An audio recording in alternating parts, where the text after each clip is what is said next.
In an era when winter was not just a change of season, but a true test of endurance, fortitude, and fortitude, every frosty night turned into a dangerous test on which life depended.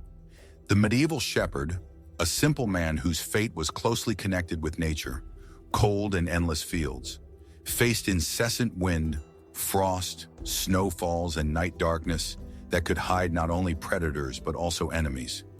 His only weapons in the fight against the cold were wit, experience, and constant vigilance, because at that moment technology, warmth, and comfort were unavailable, and every mistake could cost a life. How did they manage to endure the icy nights, when breath turned into vapor and the body was chained by frost, when hunger and fatigue chained more than snow and ice? What helped the medieval shepherd to keep not only warm, but also the strength of mind to stand up again at dawn to defend his flock? How did his night pass? Alone, in silence, filled with danger and endless cold. This story will open the curtain on one of the harshest aspects of a common man's life in the Middle Ages: the struggle against the freezing night, when every moment could be his last. What skills and tricks helped them survive where modern man would have long ago given up hope? Who was the medieval shepherd and why his life was so difficult? The medieval shepherd was one of the most important, but also the most vulnerable members of the rural community, whose life depended directly on the health and safety of the livestock.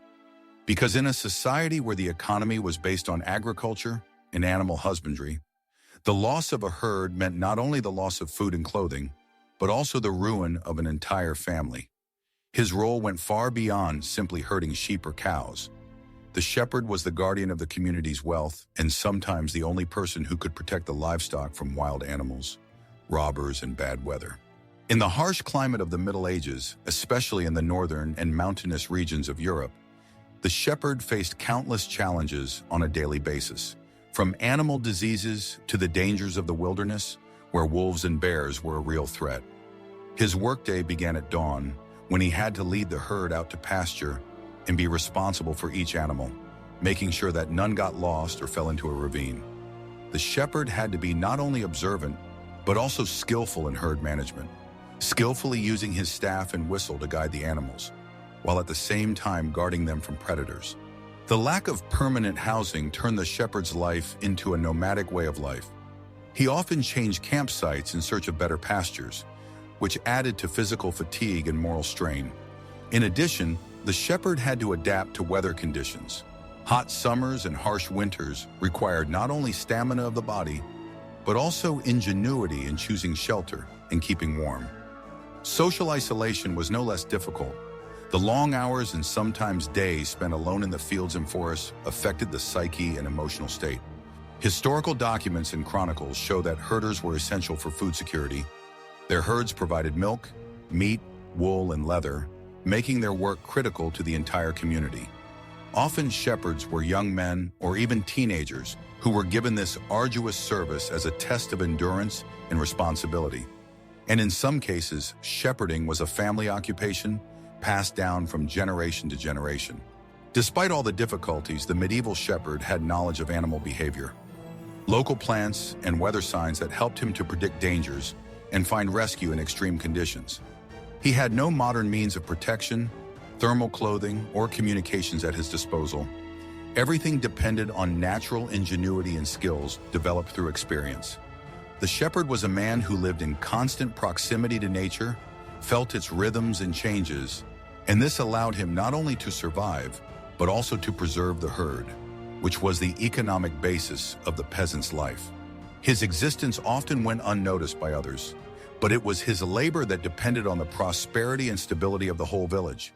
In some regions of Europe, shepherds were even the object of certain folklore and superstitions, because their image was associated with the natural elements and the mysteries of the night.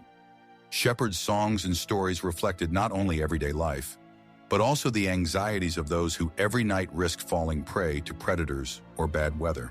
Archaeological finds and chronicles confirm that shepherds had special equipment, strong staffs, wool cloaks, and sometimes simple leather shoes and hats that helped them fight the wind and cold. While their work was physically exhausting and dangerous, shepherds often became custodians of family and community traditions, passing on knowledge and experience through oral tradition.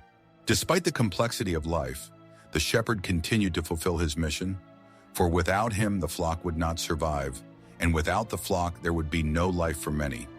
Thus, the life of the medieval shepherd was not only hard, but also full of meaning, because he was the link between man and nature, and a bulwark of survival for the whole community. Cold and frost, what trials winter brings? Winter in medieval Europe was a harsh ordeal for shepherds, whose work never stopped for a day, despite falling snowfalls and bitter cold that could reach -20 degrees Celsius and below, turning an ordinary shepherd's route into a real test of survival. The climate of those times was characterized by sharp fluctuations, and the harsh winters in the northern and eastern regions meant that herders had to seek shelter in forests or ravines, where the frost seemed even more relentless and the wind a merciless enemy. Access to warm clothing and footwear was extremely limited. Woolen cloaks and rough leather boots were a real salvation, but they could not always protect them from the bitter cold, especially when they had to spend the night outdoors. One of the main threats to a shepherd in winter was hypothermia, which could occur even after a few hours in the cold, especially with wet clothes or after a strong wind. Symptoms of frostbite could appear on fingers and toes, nose and ears, threatening not only health but also life. Historical chronicles and medical treatises of the time describe numerous cases when shepherds died precisely because of the lack of opportunity to warm up and recover after a day's work. Limited access to food during the winter months exacerbated the situation. Grain and hay supplies were often depleted, and finding edible plants and water became almost impossible under the snow.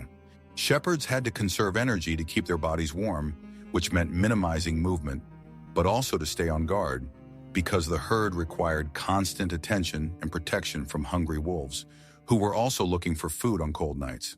The harsh winter conditions forced the herd to seek natural shelters, such as under dense fir trees where the snow was deeper and the wind did not hit the face with such force, or in rock crevices where the temperature was slightly higher. But such places were not always accessible, and often the shepherd had to make temporary tents of twigs and cloaks to get some shelter from the weather. Historical sources of 20th centuries confirm that it was in winter that shepherds suffered the highest share of deaths. Freezing and hunger spared neither the old nor the young. At the same time, herders knew how to recognize the first signs of frostbite and how to try to warm themselves by rubbing their bodies, making fires from improvised materials and even hot drinks from herbs they had gathered in summer. But the constant fear of cold and death hung over them like a shadow, making each night a test of strength of mind and body.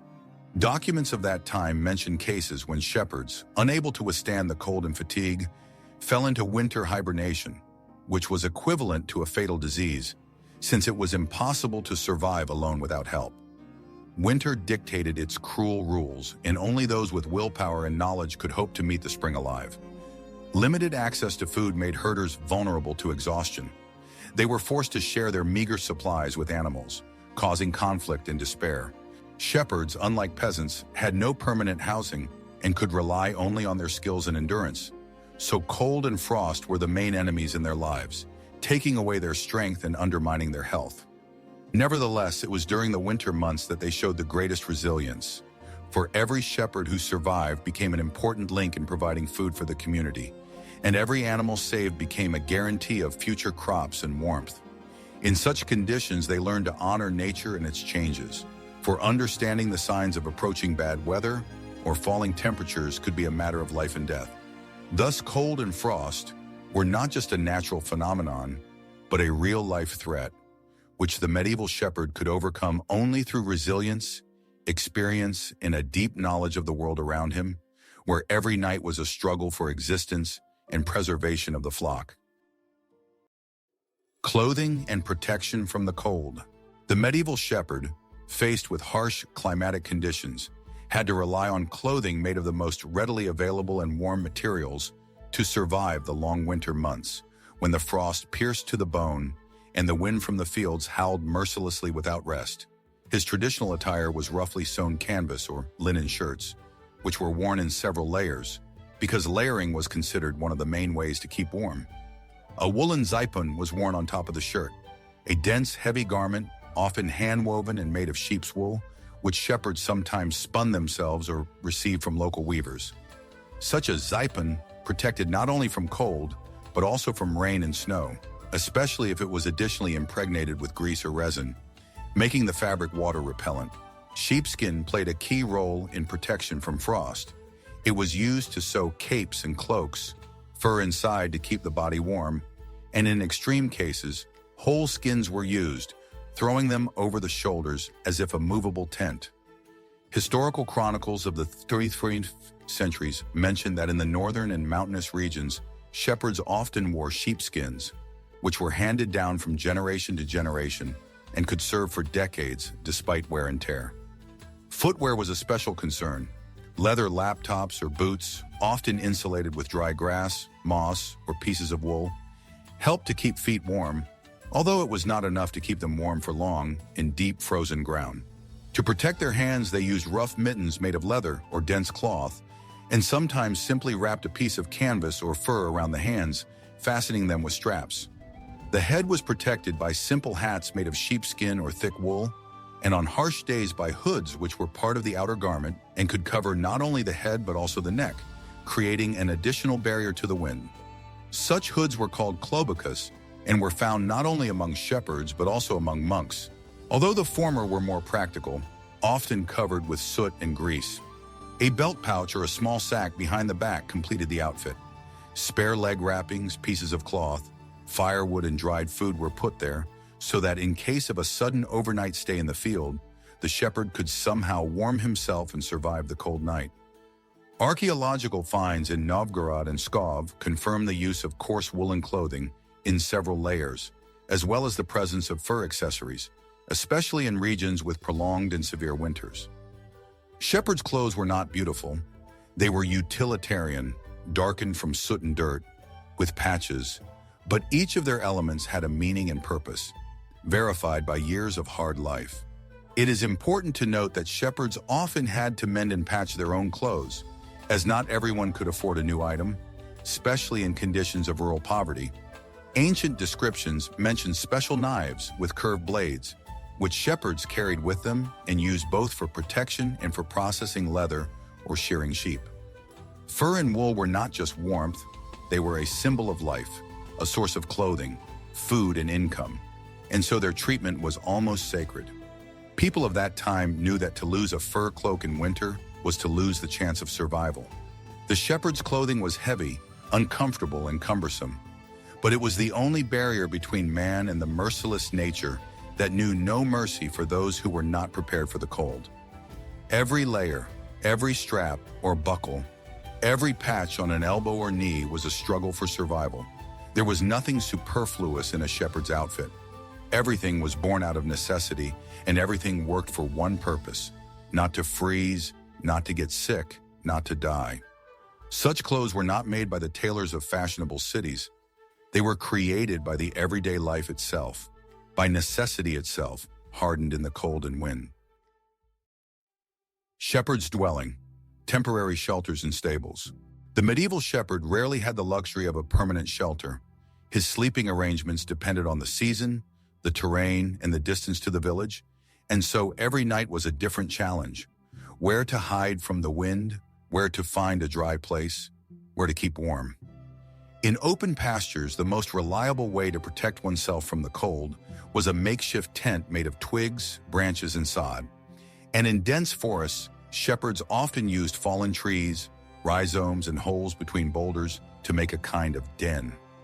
In especially cold months, they tried to choose places near the southern slopes or natural shelters, ravines, slopes, and brushwood, where the wind was not so strong that it could penetrate to the bones.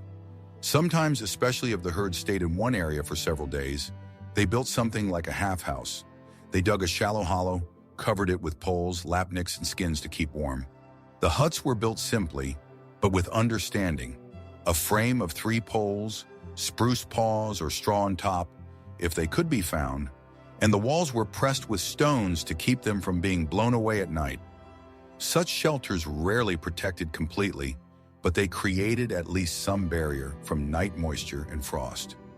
Often a hole for smoke was left in the shelter, because it was almost impossible to survive the night without a fire. Fire was the heart of any temporary dwelling. To make a fire in the frost was an art. Dry bark collected in the daytime, a little resin, wood shavings, and if there was a firebrand in stock, they never parted with it for a moment, kept it in an oil pouch near the chest so that it would not get damp.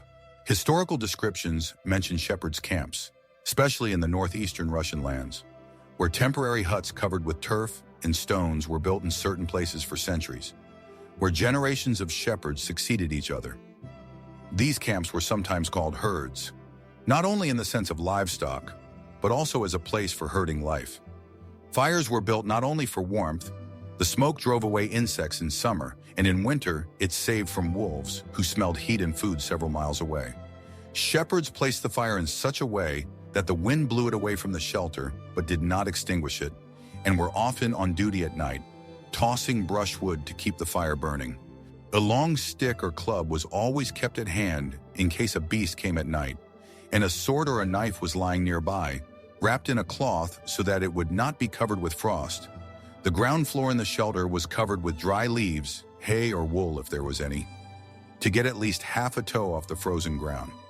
Sometimes dogs or lambs were let in for the night to warm their bodies, because any living warmth was worth its weight in gold. As a rule, shepherds' dwellings were disposable. At dawn they were left and went on with the herd, and only on the most beaten paths near rivers or forest forks, more durable shelters known to the locals were built. There were also collective camps where several shepherds joined together in especially hard winters.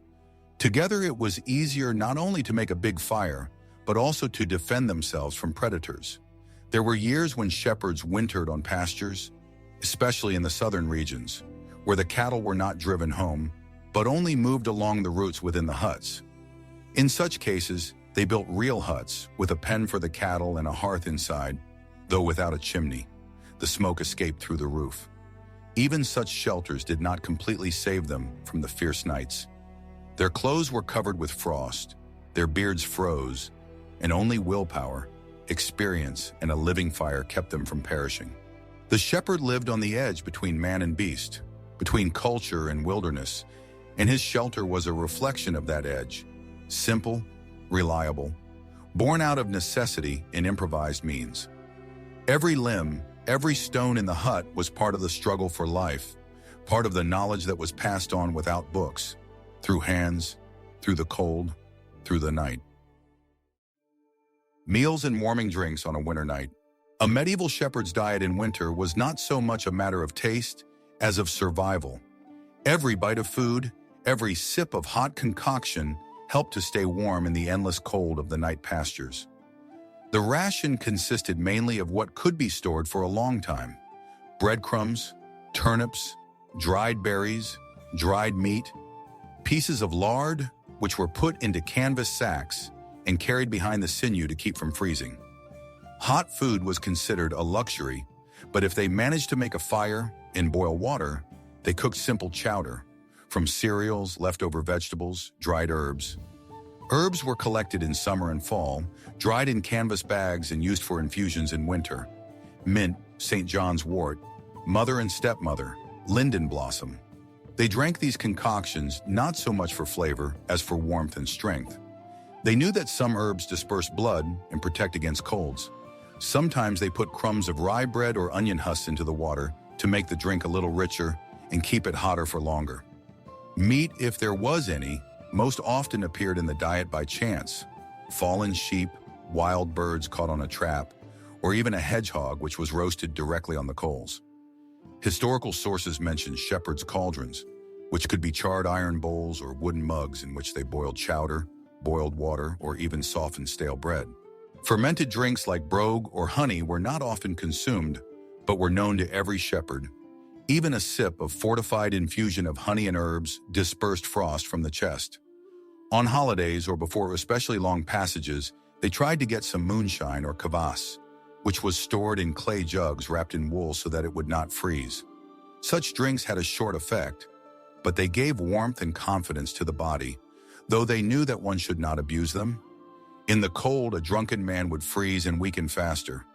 Sometimes they threw pepper, dried rowan berries or horseradish root into the broth and drank it in small gulps to the howling of the wind while warming themselves by the fire.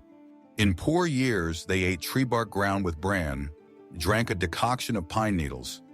It was believed to save from scurvy. Sacks with salt and onions were always with the shepherd. Salt helped to preserve meat and gave at least some flavor, and onions, a remedy for colds and spirit against evil forces. Even snow could be melted and mixed with leftover grits, as long as something hot got in and kept the body warm. In some areas, especially closer to the south, they carried frozen porridge with them, thawed it by the fire, and drank it as a thick soup. Historians note that nomadic herding communities knew more about local herbs and edible roots than many village healers, for their survival depended on it. Branches and roots of rose hips, moss from the north side of trees, juniper berries, all of these were boiled, dried, rubbed, and often became the basis of evening tea. Such a diet was not nourishing, but it preserved life. Each meal was thought out and verified by generations, passed from father to son, not through books, but through labor. Shepherds knew the value of warmth inside.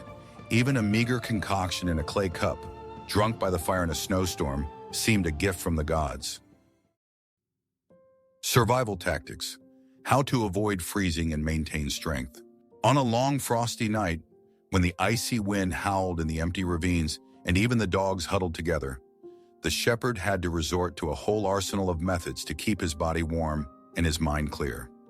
One of the most effective ways was constant movement, not running, but frequent changes of posture, walking around the fire, rubbing hands, rubbing feet and cheeks to keep the blood from stagnating. They knew that if you sat still, you would freeze to the bone, especially in felt boots, where moisture from sweat quickly turned into an ice trap. The shepherds walked in circles, stomped, swayed back and forth, all to prevent their bodies from falling into a stupor. Sleeping in such conditions was more of a short respite than a real rest. It was considered dangerous to sleep in the cold for more than an hour in a row, especially without a partner. Therefore, short naps of 15 to 20 minutes were organized, often by the fire, sometimes just sitting, hugging their knees and covering themselves with sheepskin. Historical sources of the 16th century from northern Russia mention that experienced shepherds had a rule: if you freeze, wake up another and walk until the shivering passes. They were especially attentive to children and teenagers who were taken to help them. They could be woken up every half an hour and forced to rub their arms and backs to prevent them from dozing in the snow. To combat fatigue and cold, the simplest methods were used: wrapping themselves in skins, putting a hot stone taken from the fire behind their backs, and some even carried a flask with hot sand wrapped in a thick cloth. Those who had a dog or a sheep lay down next to the animal, hugged it, and so shared the warmth. The people believed that a sheep warms better than a stove. Also, dry moss or straw was sometimes stuffed under a coat or coat to create an additional layer of insulation between the body and the clothes. In winter, it was especially important not to get their feet wet. Wet shoes meant almost certain death. Therefore, in severe frosts, shoes were worn over a dry cloth that absorbed moisture, or old birch bark was sewn inside, which served as a kind of padding. Even in the fiercest cold, they avoided making too bright fire, because strong heat deceived the body. If you warmed up sharply, you would freeze harder. The fire was made evenly, not too powerful, so that it smoldered all night and gave stable warmth. Many people knew the breathing techniques used by hunters and foresters. Breathing through the nose, slowly and shallowly, so as not to overcool the lungs. If breathing became shallow and frequent, it was considered the first sign of hypothermia, and then it was necessary to start moving urgently, even if the body refused to obey. Fatigue in the frost was insidious. It gave a feeling of false warmth, pulled to sleep, and the shepherd knew. If you fell asleep without control, you might not wake up. In such cases, they ate a pinch of salt or bit pepper, if there was any, to irritate and chase away the drowsiness.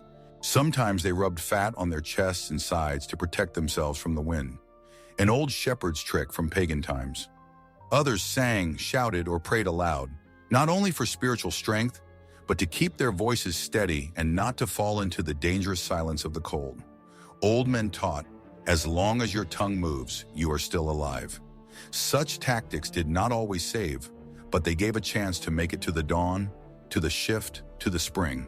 And everyone who survived the winter in the field with a flock knew that the main thing was not to let oneself fall asleep in silence, where one could hear only the frozen ground crunching under one's feet. Dangers of the night, wild animals, and human threats. Winter for a shepherd meant not only cold and hunger, but also constant expectation of danger that could come from the darkness. Silently, suddenly, without warning. At night, especially in deep wooded areas, pastures became the hunting territory of wild animals, and the most formidable enemy was the wolf. In the 15th century in Russia, wolf packs repeatedly caused the death of entire flocks, and chronicles mention cases when wolves attacked even people weakened by hunger or loneliness. The shepherd always kept a club or a spear, and in some areas a whip with a weighted end to fend off an attack. Often primitive weapons were in use, pointed stakes fixed in the ground around the perimeter of the camp, or even burnt wooden spades set as traps. Fire also served as a defense. Fires prevented the beast from coming close, and therefore at night they were kept burning as long as possible, putting moss, spruce branches, and raw wood to prevent the smoke from wolves. Dogs were not just helpers, but real warriors of the night. Large shepherd dogs, such as sheepdogs, guarded the flock and in case of alarm raised such a bark that the whole neighborhood woke up. But sometimes people, vagabonds, robbers, fugitive peasants, or deserter soldiers who had nothing to lose, were more frightening than beasts. Such people could come quietly, steal a sheep, take food, and if the shepherd was alone, attack so as not to leave any witnesses. In Novgorod scribe books of the 15th century, there are mentions of how dashing people came to the field and took away the cattle, leaving the shepherd without protection and means to live. Some people set traps not for animals but for people, staked stakes, suspended bells tied to the skin of a goat to make a noise when an attempt to steal was made. The shepherd, who knew a lot about defense, slept alertly with a knife or axe under his arm, and the dog lay at his head, ready to jump up at the first rustle. In the villages, they used to say, if you want to live till spring, you should be able to distinguish beast from man in the dark.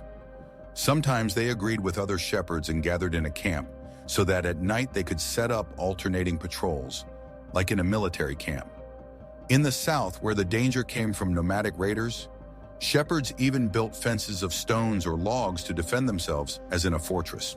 In winter, when the roads were empty and power rarely reached the outskirts, the forest became home to the outcasts, and encounters with them could end miserably. Shepherds were known to join hunters in patrolling together, especially in areas where wolf packs and vagabonds were equally frequent visitors to the flock. At night, one could not lose one's vigilance even for a moment. Who moved in the bushes, whether it was a wolf or a man, would be found out too late if one was not alert. Some shepherds tied bells to their sheep, not only to hear if the cattle scattered, but also to understand if someone started chasing the flock away. Sometimes a smoking potion of garlic and juniper was left on the fire. It was believed that the smell scared away evil and beasts. In extreme cases, they fled, leaving some of the cattle just to survive. It was better to lose a sheep than a life. Such nights left a trace in the memory for a long time. As they used to say, the night is long, but life is shorter if you take a nap by the fire. So the shepherd became not just a cattle guard, but a warrior without a fortress, a hunter without prey, and a soldier without orders, always on guard. His defense, a fire, a knife, and a faithful dog. His enemies, frost, beast, and man. And all he had was skill, the memory of his ancestors, and the ability to survive until dawn. Religious and folk rituals to help you get through the night. For the medieval shepherd, the winter night was not only a time of physical struggle against cold and danger, but also a spiritual test in which ancient customs, prayers, and superstitions played no less of a role than fires and sheepdogs. Almost every shepherd carried an image or a wooden cross. Consecrated in church, it served not only as a symbol of faith, but also as an amulet against misfortune. Before going to bed, shepherds often whispered short prayers, usually lines from the Lord's Prayer, or special petitions for protection on the road and in the field. Especially on the eve of great feasts or on the terrible nights between Christmas and Epiphany, pre-Christian beliefs persisted among the peasant strata. It was believed that on the darkest winter nights, not only animals, but also unclean forces, forest spirits, mermaids, werewolves, and even the dead who had lost their way, walked through the forest. To drive away evil, bunches of St. John's wort, nettle, or juniper were thrown on the fire. It was believed that their smoke cleanses the space and drives away the otherworldly. Special symbols, crosses, circles, sunstake, protecting from evil eye and cold, could be embroidered on clothes. Some shepherds put a sharpened knife or sickle under the head with the blade facing outwards. According to the belief, the metal scared away spirits and witches. There were also those who, according to the old tradition, tied a red thread around the sheep or hung a chime with an incantation around the neck to protect the flock from the evil eye. In the villages, there were stories about how in the bitter cold at night, a leshy would appear in the field and take away the sheep if the shepherd did not put a consecrated pole in the ground or sprinkle the edge of the field with holy water. Ritual actions were often accompanied by chants or lamentations, especially if the night fell on the eve of saints' days or other important dates of the church calendar. Historians record references to the use of willow and willow twigs as amulets. Such twigs were stuck into the ground at the corners of the camp or laid crosswise at the entrance to the tent. It was believed that frost, evil spirits, or illness went into these twigs. The religious aspect of life also played an important role in moral support. Prayer in front of the fire, the words "God save us" were whispered not only in despair, but also as a way to concentrate and find strength when the shivering would not let go until dawn. Especially pious shepherds had incense hanging from their belts. And if a storm started, they put it on the coals, asking the heavens for mercy. In the central and northern regions of Russia, the winter months were accompanied by rites of blessing the flock, when the bishop blessed the cattle and shepherds' lodgings. Such practices are recorded in parish chronicles of the 14th and 15th centuries. In addition to the official church, women's magical practices also retained their power. Mothers of shepherds, when seeing their sons off, whispered an incantation on their wool, put an amulet, a dried bird's foot or a tooth of an animal found in winter, in their sack. This was not so much a pagan element as a deeply personal belief in the help of family, blood, and ancient wisdom. Sometimes in the deepest frosts, shepherds sang ancient carol songs, not for the sake of celebration, but to ward off loneliness, not to let fear take over. Such rituals, simple, sometimes strange to the modern ear, preserved an inner balance and a sense of connection with something greater, with the clan, with God, with the earth. In silence under the starry sky, between the fire and the howling forest, these actions became a shield that could not be seen, but could be felt with the skin. Faith in God, in an amulet, in an enchanted thread, was not a luxury, but part of the arsenal of survival. And perhaps it was this faith that helped him survive nights that others would never have woken up from. Stories and legends of shepherds' survival on the coldest nights. Folk memory and monastic chronicles preserve many stories of how shepherds, when alone with the winter elements, showed amazing resilience, ingenuity, and will to live. One of such stories was a case recorded in the Novgorod Chronicles of the 14th century about a shepherd named Yakov, who accompanied a flock of sheep on the ice of a frozen river in winter and got caught in a blizzard. Cut off from the camp and surrounded by snow up to his waist, he dug himself a small hole in a snowdrift, covered it with skins, and with 3 of his dogs spent 3 days there, keeping a fire going from the last pile of brushwood. Another story, coming from the oral tradition of the Pskov region, tells of a shepherd nicknamed Krivusha, who, being already elderly, saved his flock by taking it to a deep gully where the wind did not reach the ground, and placing several fires in a circle around which he arranged the sheep. He himself slept in the middle, covered with still hot stones, previously warmed on fire, a method known since the time of the Scythians. In one of the northern villages, there was a story about a shepherd girl who was taught by her mother to make a warming infusion of calamus, dried mushrooms, and old mead. This drink saved her life on a night when the temperature dropped below -30.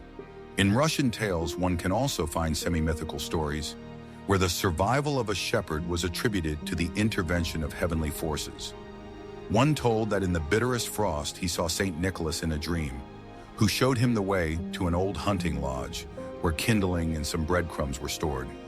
Historians emphasize that these legends were often a reflection of real practices and techniques, which were passed on from the elders to the younger ones not through books, but through stories around the fire and in winter huts. Some chronicles mention cases when shepherds used the skins of dead animals to keep themselves alive, a terrible but vital choice. One such case is recorded in the Suzdal Fief record of 1387, where the peasant Semyon, having lost half of his flock in a blizzard, survived by wrapping himself in fresh hides and burrowing into the snow next to the bodies of sheep.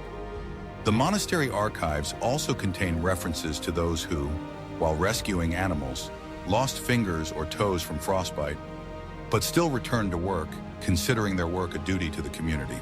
These stories, full of pain, cold, and tension, carry not only the spirit of survival, but also a deep respect for the shepherd's work as a craft in which physical strength gave way to fortitude. The ability to recognize a change in the wind, to determine where to make a fire, and where to find a natural shelter. All this was passed down from generation to generation, and it was often this knowledge that became the boundary between life and death. Often the hero of such stories is not the one who was strong in body, but the one who knew how not to panic and keep warm in a seemingly hopeless situation. Some of these stories even turned into proverbs. Frost doesn't take a shepherd if he takes his mind with him, or he who hasn't slept in the field hasn't known life. These stories were not romantic. Behind them were real suffering, losses, and harsh living conditions where success depended on the smallest details. A properly tied belt, moss found in the bushes, the ability to warm water without wasting much fuel. They are still read today as lessons in resilience, practicality, and courage in the face of the elements that spare no one. To the modern viewer, accustomed to comfortable conditions, these stories may seem harsh or even unbelievable, but they contain a universal experience: how to survive when everything is against you. And perhaps in an era of change and instability, it is examples like these, from the distant Middle Ages but honed over centuries, that can inspire, reminding us that man is stronger than the cold if his spirit is not cold. What a medieval shepherd can teach us about survival today. A close look at the life and skills of a medieval shepherd makes it easy to realize that behind the seemingly simple life, there is a deep system of knowledge, tested by time and harsh nature. These people did not know words like basic survival kit or extreme tourism, but possessed the art of survival at the level of instinct, practice, and experience accumulated over generations. The ability to start a fire in any weather, build a shelter from improvised materials, and preserve body heat with minimal resources. All these were not tricks, but necessities. Medieval shepherds lived in total dependence on the land, the climate, and the animals, so they could not afford to make a mistake. Every misstep could cost lives, theirs or the livestock. For example, knowing how to properly tuck straw under your back so it doesn't draw out heat, or how to use fresh moss to insulate your shoes could prove crucial. They taught, the body should be kept in motion but not overworked. Food should be nourishing but not heavy. Fire should always be near but always under control. To a modern person who finds himself in an extreme situation, in the mountains, in the taiga, even in an urban area under disaster conditions, this knowledge can save his life. For example, the technique of storing heat in ash, which was practiced by shepherds at campsites, allows you to start a fire without matches, simply by digging up warm ash from the ground. Or the method of preparing infusions of herbs, mother and stepmother, St. John's wort, nettle, to fight colds without pharmacies and antibiotics. Shepherds paid special attention to clothing, and not because they could afford to choose. Layering, tight-fitting, natural materials, these were prerequisites for survival, not fashion. Modern synthetic thermal socks are often inferior in terms of warmth to woolen porticot tied with a rope of linen, as peasants did in northern Europe. Everything a shepherd wore, from his woolen shirt to his thick sheepskin hat, had a purpose: to preserve every bit of warmth. They also taught, listen to the earth, watch the sky, read the wind. This is not poetry. It is the ABCs of survival. If the clouds are low and dense, it will snow. If the sheep huddle together, it means frost is coming.